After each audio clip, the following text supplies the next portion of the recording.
Assalamualaikum warahmatullahi wabarakatuh. Sebelum saya, menyampaikan, hasil tugas saya ingin berterima kasih kepada dosen pengampu, yaitu Bu Memi. Terima kasih telah mendengarkan, dan selanjutnya saya akan langsung membacakan aja. Selamat pagi anak-anak, terima kasih telah bergabung dalam presentasi daring ini. Bapak akan memandu acara ini dan berharap memberikan informasi yang bermanfaat bagi kita semua. Dalam presentasi kali ini kita akan membahas topik yang sangat menarik dan relevan, yaitu teks prosedur.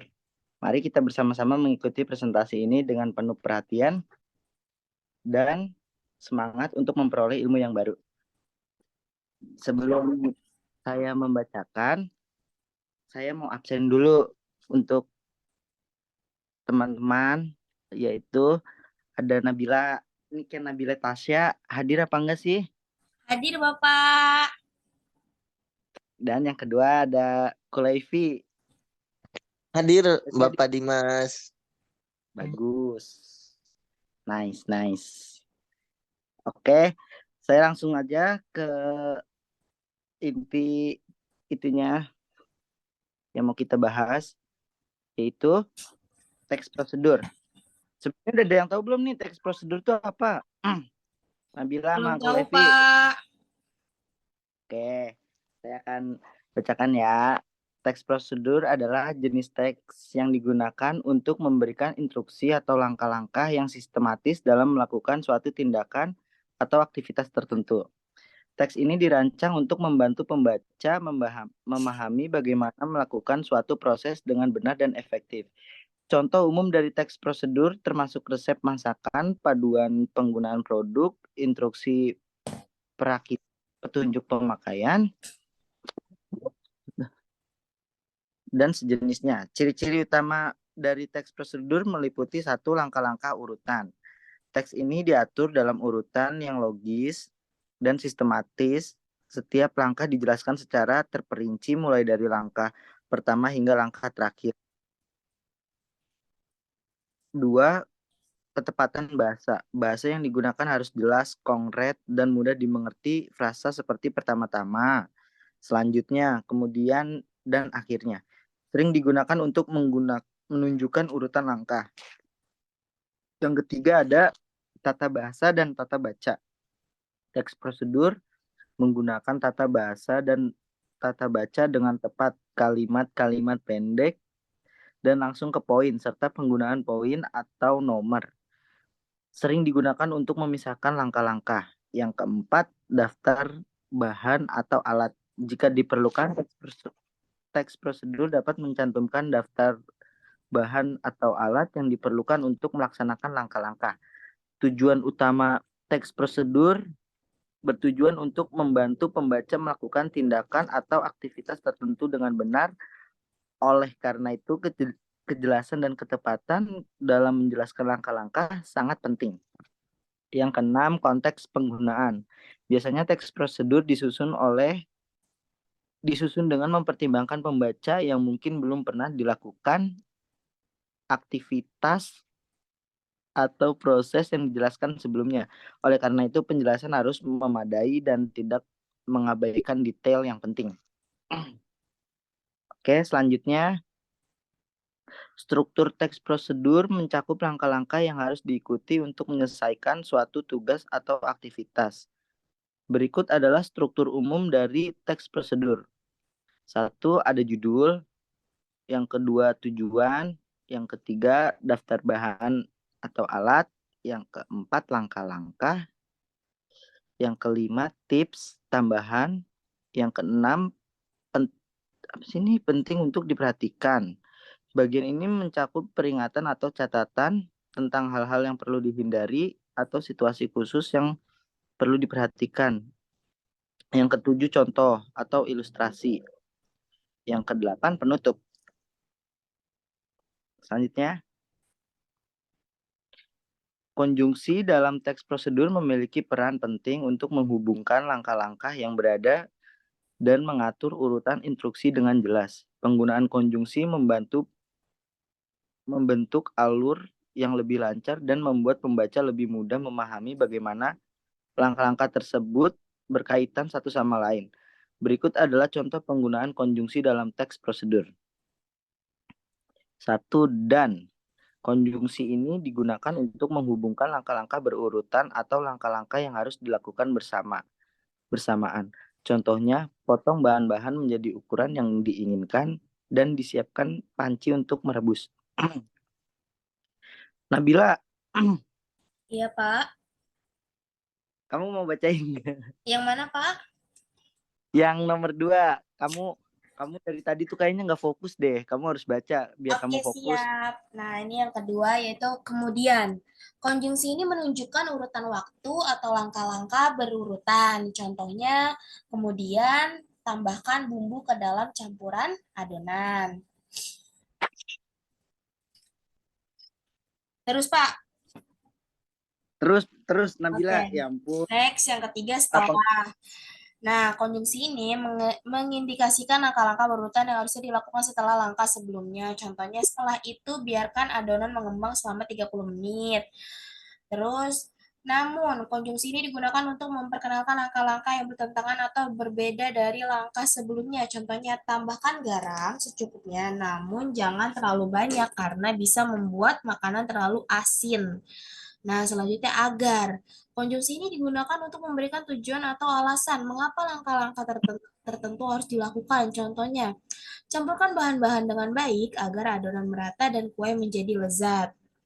Selanjutnya lagi yaitu jika. Konjungsi ini menunjukkan kondisi atau situasi tertentu yang harus dipenuhi sebelum melanjutkan ke langkah berikutnya. Contohnya, jika adonan masih terlalu kering, tambahkan sedikit air. Selanjutnya lagi, atau konjungsi ini memberikan pilihan antara dua atau lebih langkah atau opsi. Contohnya, Anda bisa menggunakan bahan coklat atau vanila untuk aroma kue atau bahkan kombinasi dari keduanya. Nah, selanjutnya lagi yaitu sebelumnya.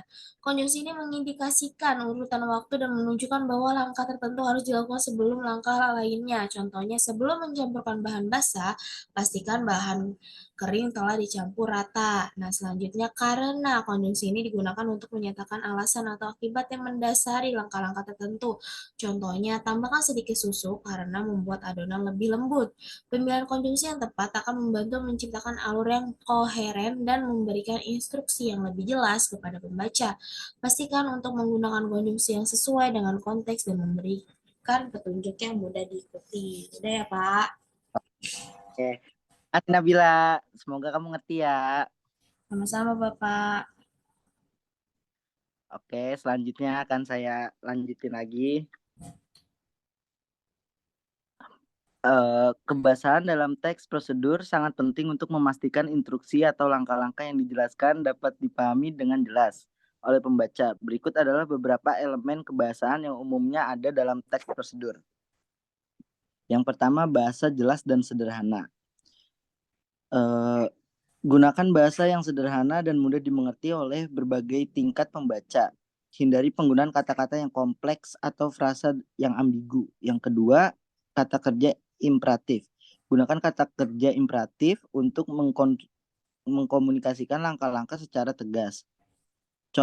Contohnya, potonglah bawang menjadi irisan tipis. Yang ketiga, kata keterangan urutan. Gunakan kata keterangan urutan seperti pertama-tama, selanjutnya, kemudian, akhirnya, dan setelah itu.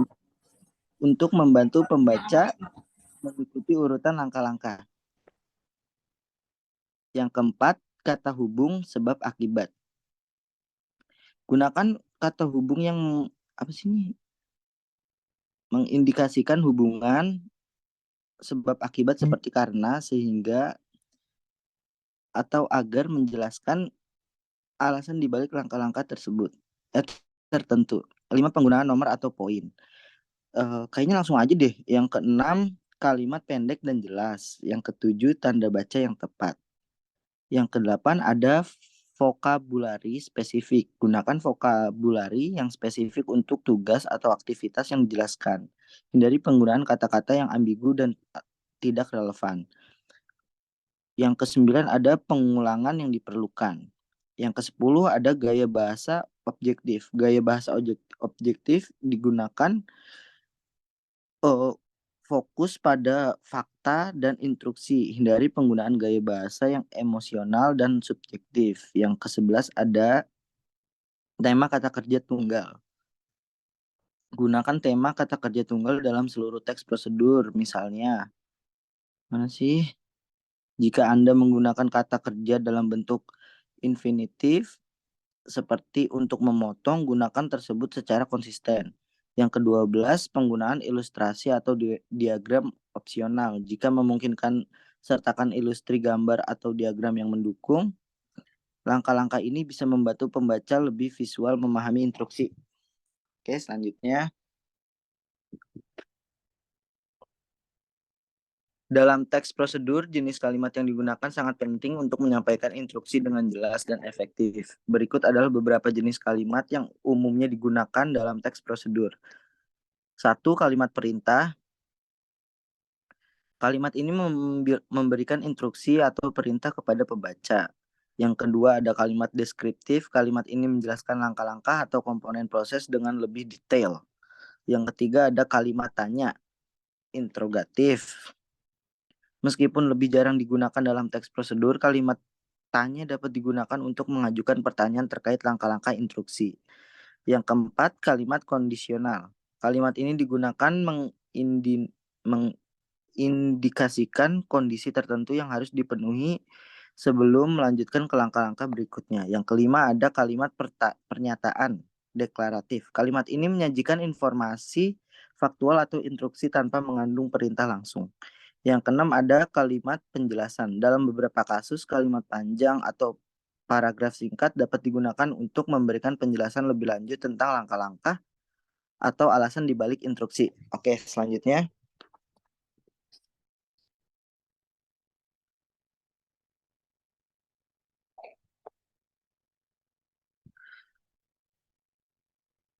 Dalam teks prosedur ada penggunaan verba material, verba kerja yang menciptakan tindakan fisik, dan verba tingkah laku, verba yang menggambarkan tindakan mental atau tingkah laku, dapat membantu menjelaskan langkah-langkah dengan lebih jelas.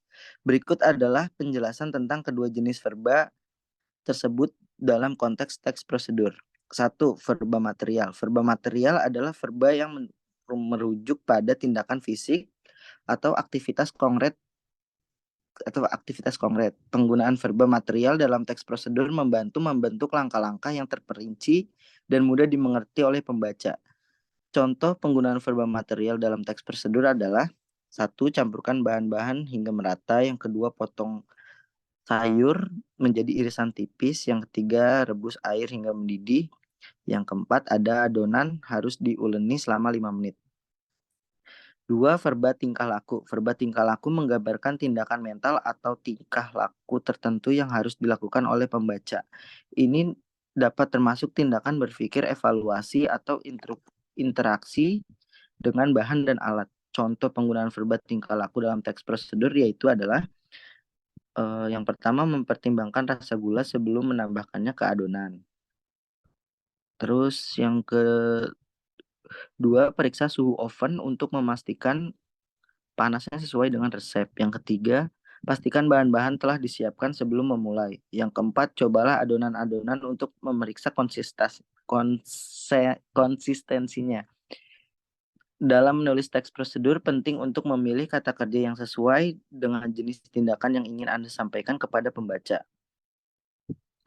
Verba material membantu menjelaskan langkah-langkah fisik secara jelas. Sementara verba tingkah laku dapat memberikan instruksi tentang bagaimana melakukan tindakan atau interaksi yang lebih mental atau berpikir. Kombinasi kedua jenis verba ini akan membantu menciptakan teks prosedur yang komprehensif dan mudah diikuti. Oke, sudah selesai materi yang saya berikan hari ini. Semoga dapat dimengerti oleh Nabila dan Kulaifi ya. Ya, Nabila. Baik, Pak. Terima kasih, Bapak. Kulaifi dari tadi dengerin nggak sih, Kulaifi? Ya, Kolepi, ini deh, Pak, sinyalnya, Pak. Kayaknya sinyalnya deh. Yaudah, Kalau ada pertanyaan nggak buat Nabila atau Klevi? Nggak ada sih, Pak. Udah cukup. Nggak ada, Pak. Ya, udah cukup jelas ya materi yang saya berikan. Iya, Pak. Oke, karena sudah cukup, saya akhiri saja. Semoga ilmu yang tadi saya sampaikan bermanfaat dan menambah wawasan bagi kalian berdua. Baik, Pak. Terima Oke, kasih, Pak. terima kasih. Saya tutup ya. Assalamualaikum warahmatullahi wabarakatuh. Waalaikumsalam warahmatullahi wabarakatuh.